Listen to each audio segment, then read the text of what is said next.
Welcome, everyone, to the GinGee GoodEarth show. This is host is Ginger Lily, the Look and See glasses, Pittsburgh, Pennsylvania. We're going to go ahead and get started with a wonderful book reading of the history of the United States, dated 1888, a universal history of the United States of America, embracing the whole period from the earliest discoveries down to 1888. Written in 3 parts by C.B. Taylor, New York, published by Ezra Strong, 1888.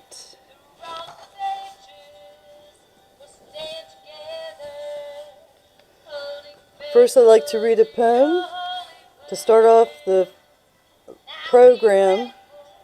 Floating is the name of the poem.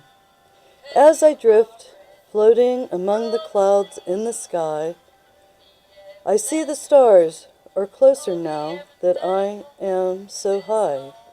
The moon shines on the trees, the waves and me as I whisper with the wind so far above the sea. As I glide among the heavens, too light to care, the burden of life becomes too heavy to bear. As the link to my soul stretches thin through the sky, I know I have nothing to live for, but no reason to die. I consider the shape of my destiny. I hover on the brink of being free. Yearningly, I strain, wanting just once to touch the moon, knowing my soul will not bathe in her illumination again soon. Resolutely, I turn back for a time on the stars, facing again the world of hypocrites, gangs, and bars. Walking on moon rays, floating in starlight, free in the night, I return to live in the daylight. The book Poetry by LBJ, and you can get this book on Wild Trout Lily. The storefront name is etsy.com. Wild Trout Lily. Well, let's go ahead and begin the book. The music in the background is singer-songwriter Irene Goodnight.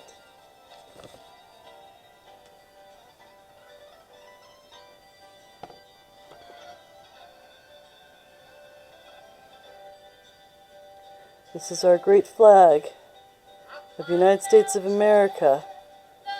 Pennsylvania is only one of the states that celebrate Flag Day on June 14th, and that's also the birthday of our presidential president, Donald J.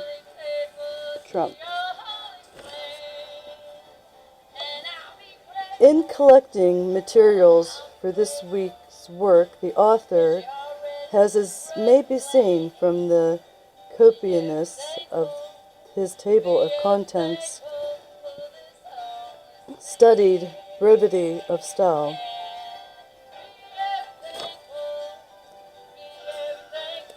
So, as it begins an introduction, the birth, education, and early life of Columbus, his discovery of America, and discoveries by Cabot, Hudson, and others. Again, there were first Americans living in the United States of America. So, again, there were a populace of people that lived in North America and South America.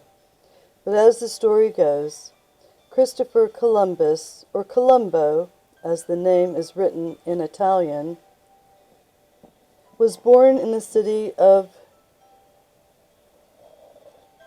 Genoa about the year 1435. Of poor but reputable and meritorious parentage, he was the son of Domenico Colombo, a wool comber, and Susanna Fontanerosa, his wife.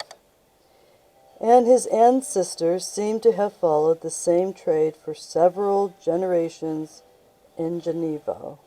Attempts have been made to prove him as illustrious, decent, and several noble houses have laid claim to him since his name has become so renowned as to confer rather than receive distinction. Is it possible some of them may be in the right?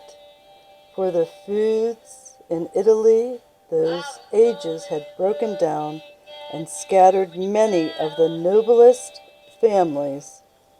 And while some branches remained in the lordly heritage of castles and domains, others were confounded with the humblest population of the cities. The fact, however, is not material to his fame, and it is higher proof of merit to be the object of contention among various noble families. To be able to substantiate the most illustrious lineage, his son Ferdinando had a true feeling on the subject. I am of opinion, says he, and I should derive less dignity from any nobility of ancestry than from being the son of such a father. Columbus was the oldest of 4 children, having 2 brothers, and Bartholomew and Guillermo, or as his name is translated into Spanish, Diego, and 1 sister of whom nothing is known, excepting that she was married to a person in obscure life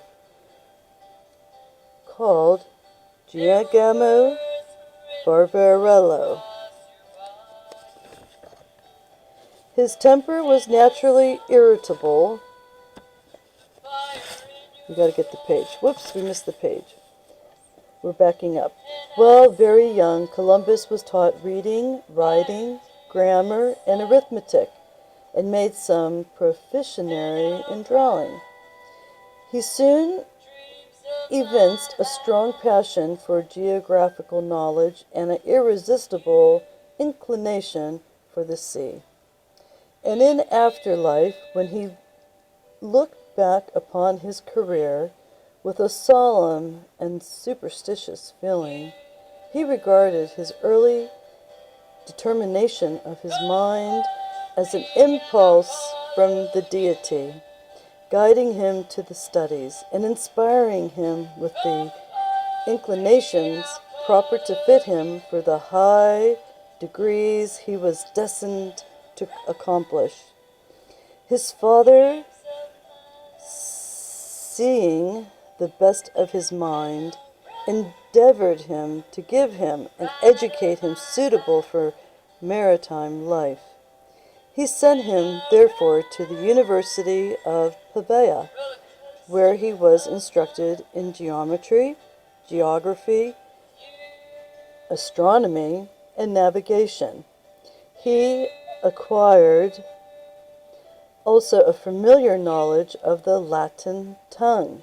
I took 7 years of Latin, and I had a wonderful teacher who was very well at speaking Latin and also knowing the history of Roman, Greek mythology. And that's why I love reading and I love learning and I love everything about the continents of the world, because I had a great mentor. Her name was Miss Hood, which at that time was the medium of instruction and the language of the schools. He remained but a short time in Pavia, barely sufficient to give him the rudiments of the necessary sciences. The thorough acquaintance with them which he displayed in after life must have been the result of diligent self-schooling and of casual hours of study, amidst the cares and vicissitudes of a rugged and wandering life. He was one of those men of strong natural genius who appealed to form themselves, who, from having to contend at their very outset, with privations and impediments, acquire an intrepidity in braving and facility in vanquishing difficulties. Such men learn to effect great purposes with small means, supplying the deficiency of the latter by the resources of their own and energy invention. This is one of the remarkable features in the history of Columbus. In every undertaking, the scantiness and apparent insufficiency by this means enhanced the grandeur of his achievements.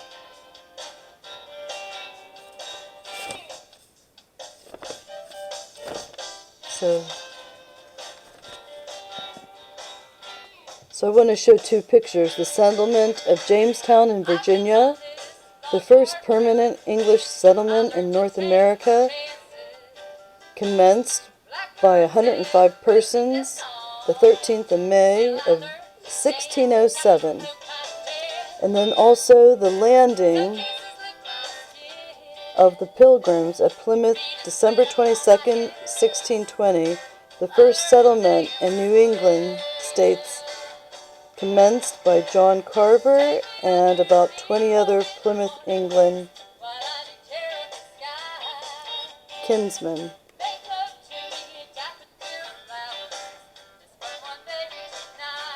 So there's the print in the book.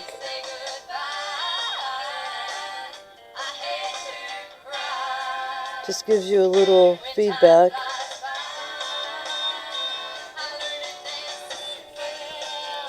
So we'll go back to the introduction. I want to start the beginning of the book and get moving here.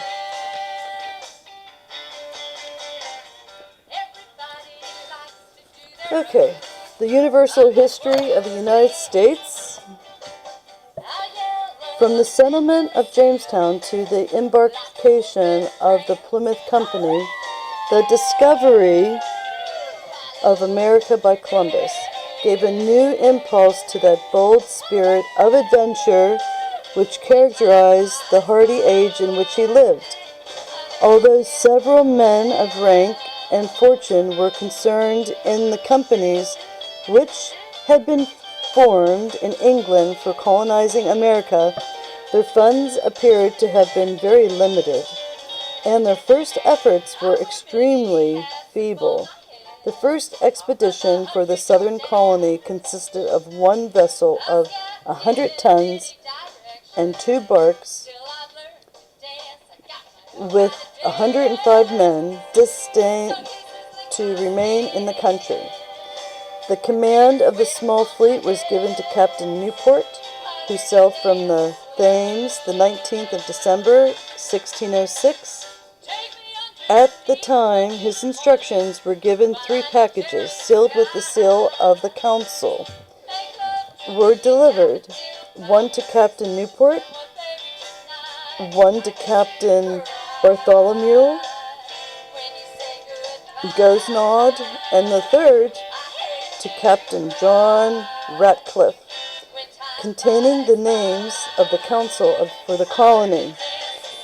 They were directed not to open these packages within 24 hours after their arrival on the coast of Virginia, and the names of the magistrates' council were then to be proclaimed. The council were then to proceed in the choice of a president, who should have 2 votes. To this singular and unaccountable concealment have been in a great degree attributed the decisions which distracted the colonists on their passage, and which afterwards considerably impeded the program of their infant settlement. Newport, whose phase of destination was Roanoke, Virginia, took the circuitous route by the West India Islands and had a long passage of 4 months. The reckoning had been out for 3 days without perceiving land, and serious propositions were made for returning to England, when they were overtaken by a storm, which fortunately drove them to the mouth of the Chesapeake Bay. On the 26th of April, 1607, they discerned Cape Henry and soon after Cape Charles. Impatient to land, a party of about 30 men went on shore at the Cape Henry, but they were immediately attacked by the natives, first Americans, who considered them as enemies, and in the skirmish which endured, several were wounded on both sides. The first employment of the colonists was to explore the adjacent country, with the appearance of which they were greatly delighted, and to select a spot on which their settlement should be made. They proceeded up a large, beautiful river, called by the natives Powhatan, and to which they gave the name of James, on a peninsula, on the north side of which they immediately agreed to make the first establishment there a colony. Okay, this is a new experience for me to read on a video, and I am not doing any dress rehearsal, okay? So tomorrow morning I'm going to start, and I'll start fresh in the morning at daybreak. It'll be darker. It'll be darker outside, and you could probably see the pictures that I have on a slideshow with that much more preciseness and color and so forth.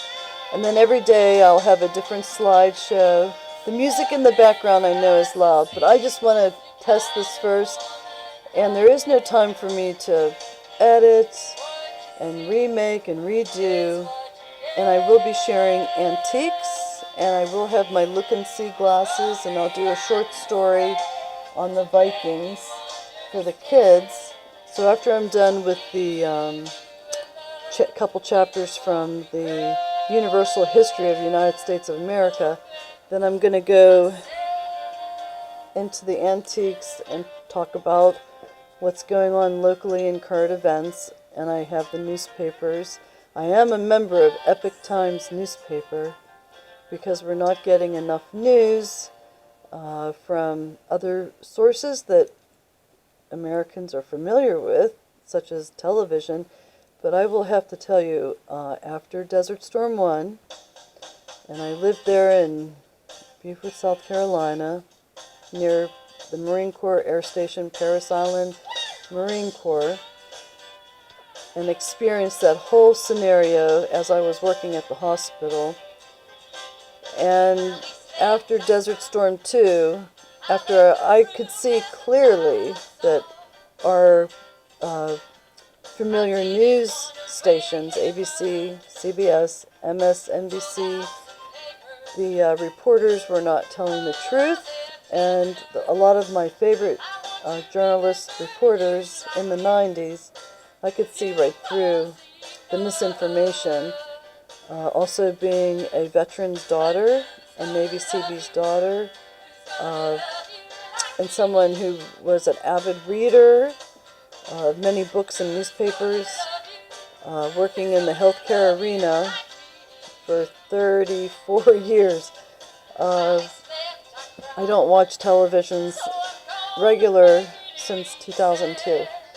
So anyhow, the Vikings, the book on the Vikings is something I want to read. I have family lineage, and Norwegian history, and I do know a lot about it.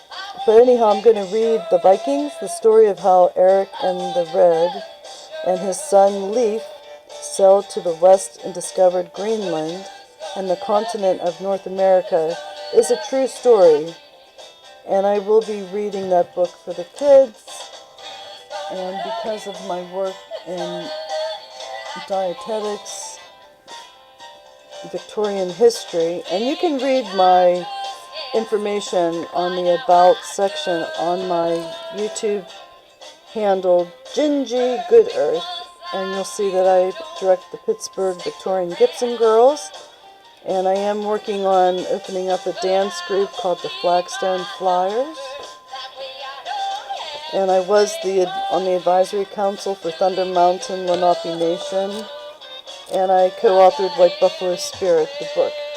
And you can see all these books and informationals on my Etsy.com website, and my store name handle is Wild Trout Lily, and my nickname is Ginger, and various times I have been called Ginger Lily, and that's why on the GinGee GoodEarth YouTube videos I introduce myself as Ginger Lily. And I have a great love for the wild trout lily and all the different florals in the native mountains, woodlands of the state of Pennsylvania and New York, because again, my family's from Brooklyn and the Catskills, and they were horse trainers and farmers and polo farm owners in Kentucky.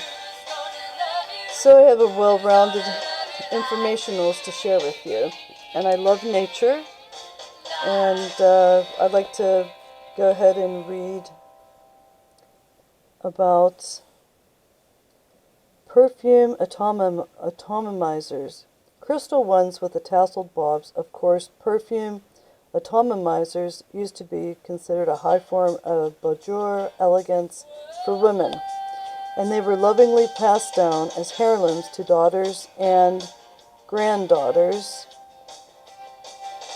in the way that men used to pass down their watches, especially pocket watches. They largely disappeared with the rise of mass marketing perfumes in disposable bottles and when women stopped keeping vanity tables in their bedrooms. Well, I haven't stopped keeping my vanity table, and I have very selective perfumeries that I enjoy using in my daily life routine. And I like making tussie-mussies with herbals, rosemary, sage, oregano. And right here is a picture of me with the Pittsburgh Victorian Gibson girls. And we have the featured singer. That's at the Stephen Foster Memorial. And this flower here is forsythia, which blooms every March in the state of Pennsylvania. And behind the forsythia is lemongrass. And again, I know that in the Philippines they love lemongrass tea. And just to end the program, the great thought of the day: you are never too old to set another goal or dream a new dream. C.S. Lewis. This plant's called the ginkgo plant. And this is a wonderful picture of Pittsburgh history, but right now I can't identify. This is one of the cows in my neighborhood. And I love farms. My dad was an entomologist, horticulturalist, and farmer. And this picture's on the front of my yard when it's real nice and green in June or July. And I want to end the program and get on YouTube, GinGee GoodEarth, and watch my videos. I will put Roman numerals beside each video to keep track of the videos that you might get to see. And I want you to have a really great day, and every morning wake up with a song in your heart.